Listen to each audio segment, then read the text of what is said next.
Welcome back again in Physics lesson.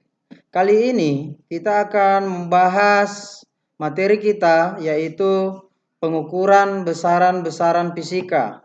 Di mana hari-hari yang lalu kita sudah bahas besaran-besaran fisika, baik itu besaran pokok serta besaran turunan ya. Dan juga kita sudah bahas sampai ke dimensi.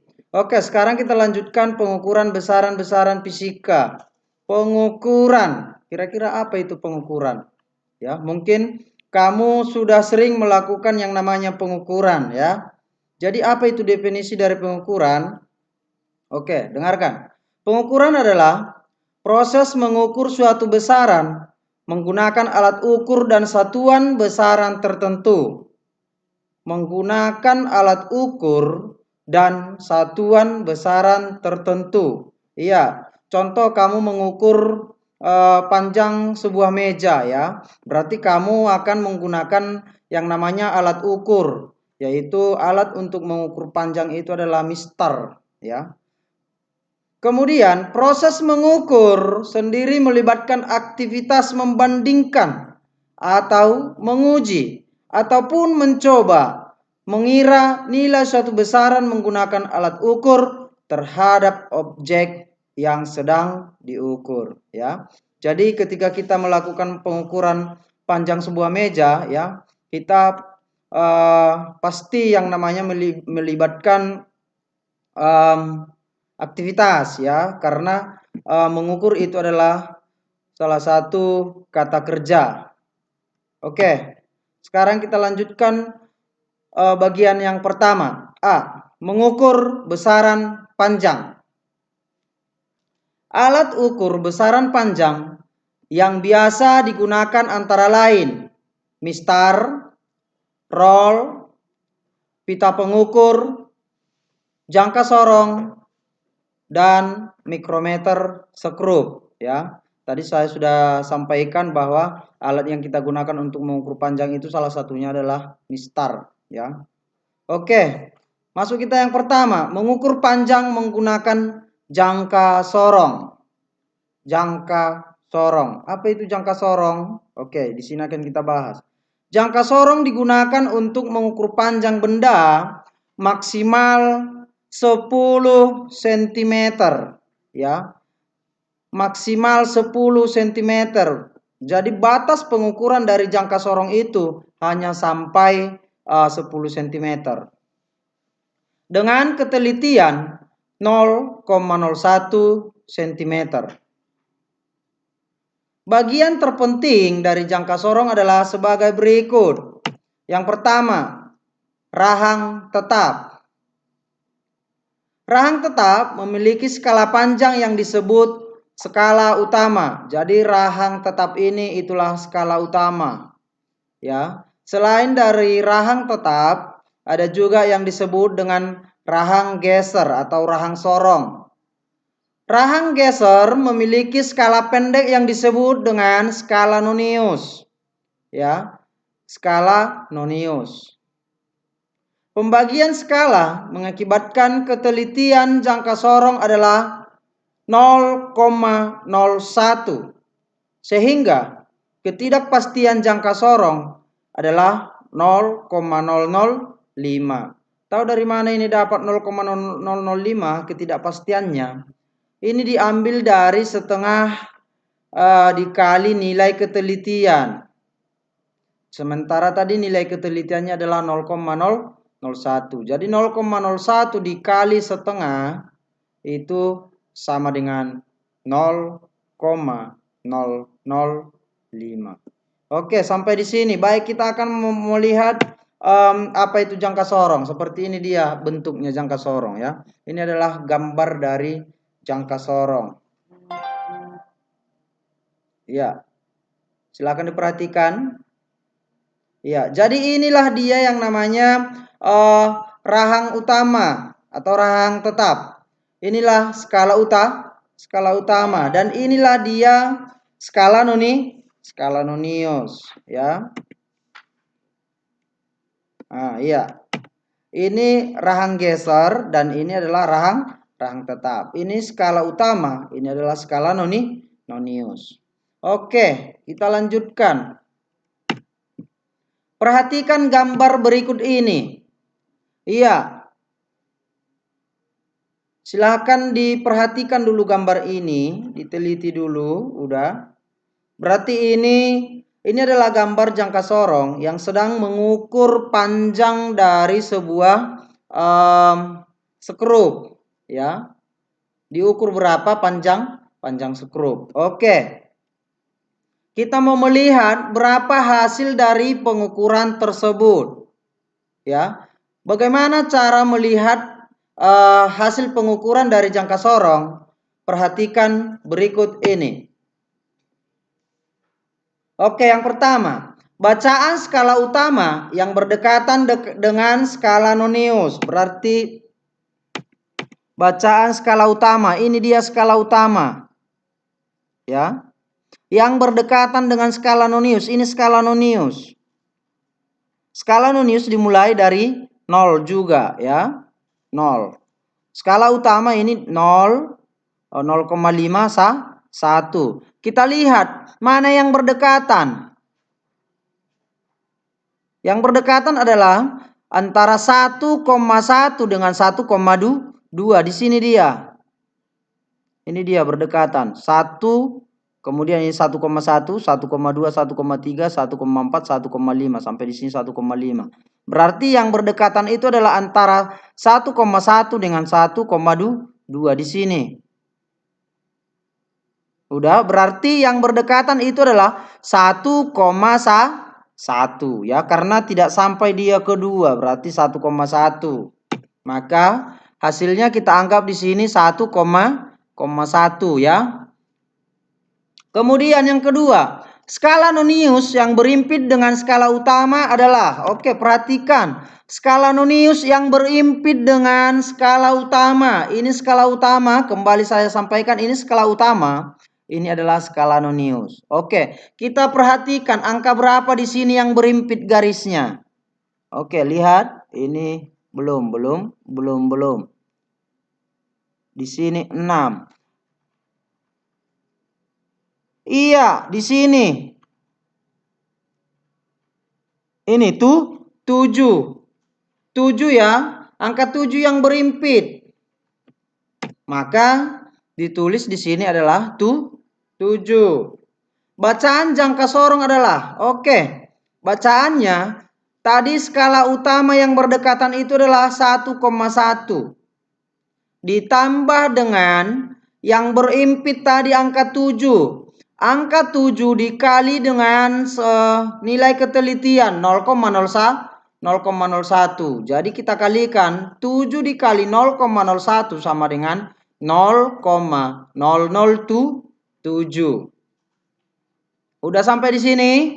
Oke, maka dijumlahkan 1,1 ditambah 0,007. 1,1 tambah 0,007 sama dengan 1,17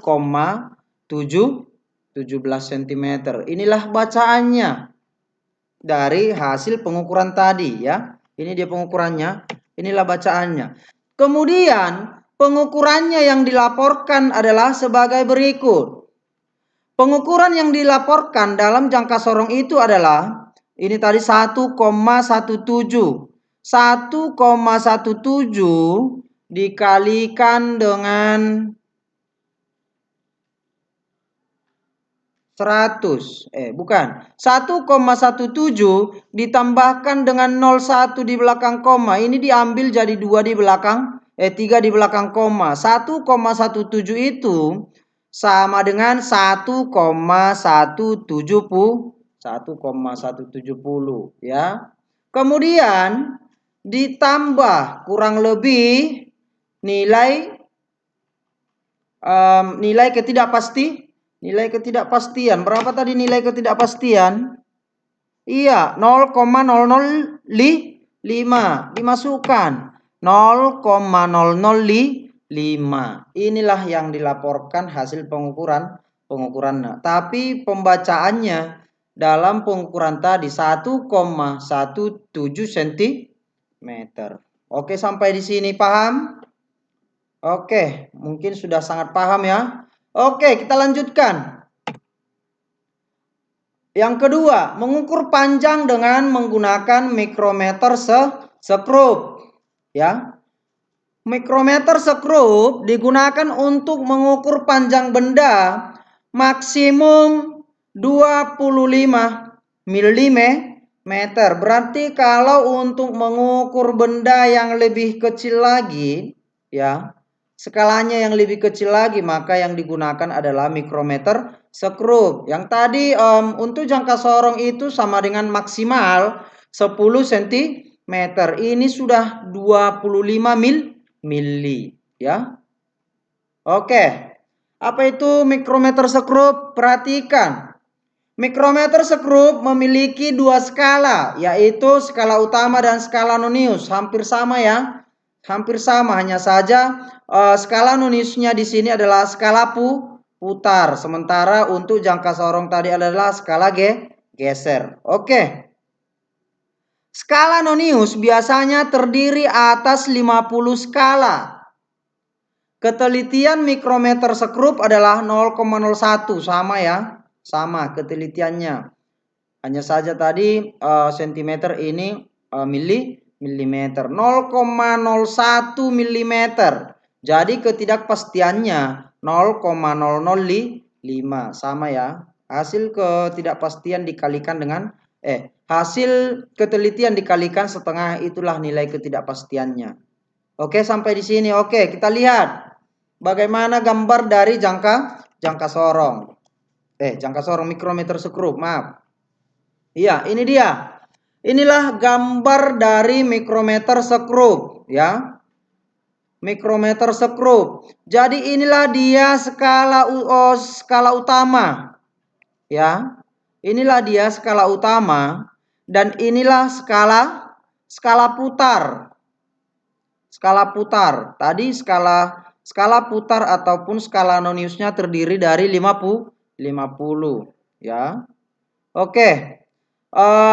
Disinilah nanti benda yang mau kita ukur ya, baik itu mengukur diameter kelereng ya, baik itu mengukur diameter botol.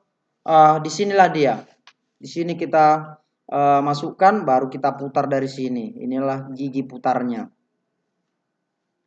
Ya, oke. Jadi inilah skala putarnya, ini skala utama. Oke, sampai di sini perhatikan baik-baik. Oke. Kalau ada gambar seperti ini, ada pengukuran seperti ini. Ini adalah gambar dari mikrometer sekrup.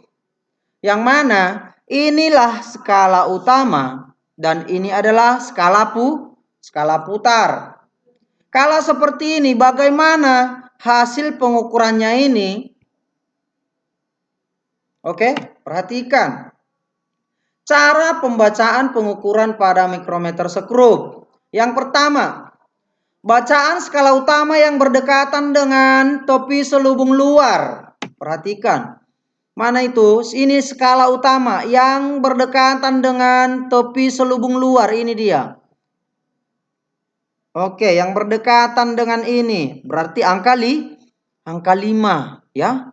Berarti 5, maka hasilnya 5. Oke. Kemudian yang kedua, perhatikan garis selubung luar yang berimpit tepat dengan garis mendatar skala utama.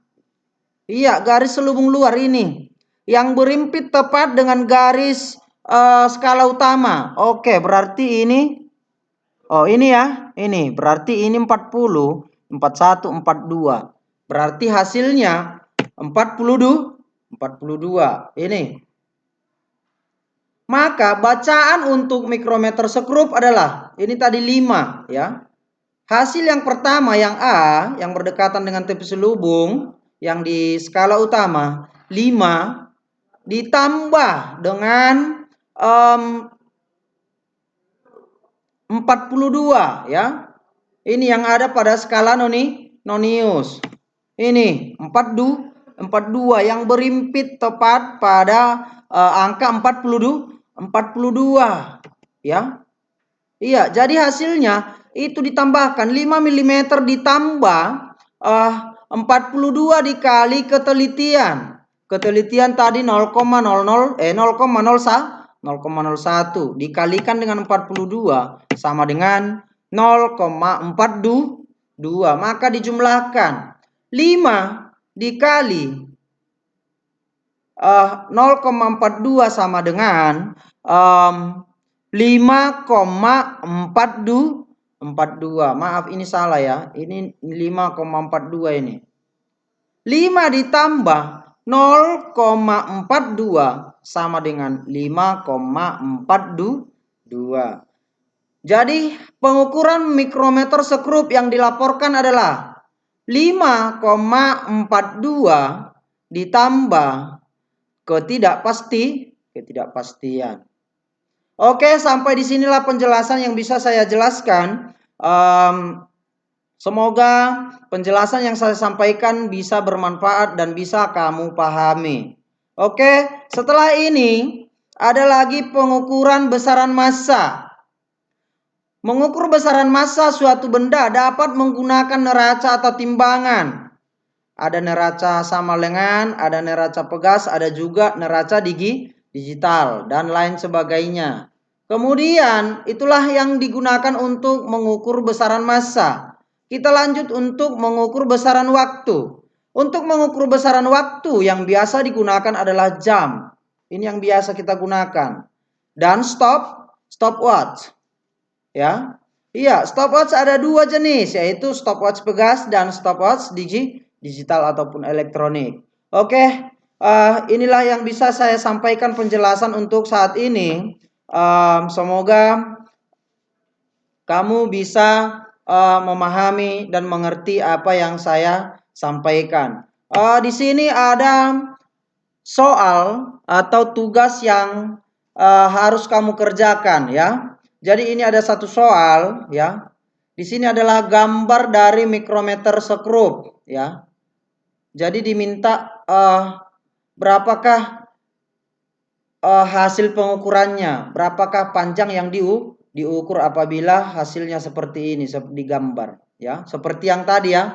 Maka untuk menjawab soal ini perhatikan kembali pembahasan soal pada pengukuran panjang yang menggunakan mikrometer sekrup. Itulah buat sebagai panduan untuk menyelesaikan soal ini ya. Hasilnya nanti fotokan dan kirimkan ke WA pribadi saya. Oke, sekian. Terima kasih. Semangat!